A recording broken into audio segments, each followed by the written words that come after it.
जा बेटा रुक जा, ही गांव छोड़ के ना जा। हमारा के मत रोकी बाबूजी, हमरा के मत रोकी। भूख और प्यास के सिवा ई गांव ई माटी में का रखल बा? ऐसन कहे के बेटा, ही गांव ही माटी का घारी मत दा। यही गांव के माटी से हम तोहरा के पलनी पोसनी इतना बड़ा कैली कि तू हमार सहारा बनबा, और तू ही हमके छोड़ के जाता हुआ। कहूँ कमाए ला चल जइहा, पेट के सवाल बा।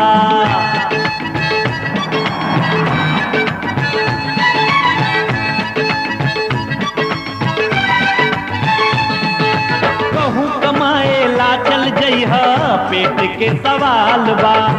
सबसे जरूरी जग में रोटी औरी दाल बा। तू माटी ना छोड़िहा जहवा,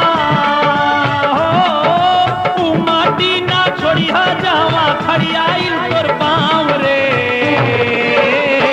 मत भूलैहा परदेसी अपन गाँव रे, मत भूलैहा परदेसी अपन गाँव।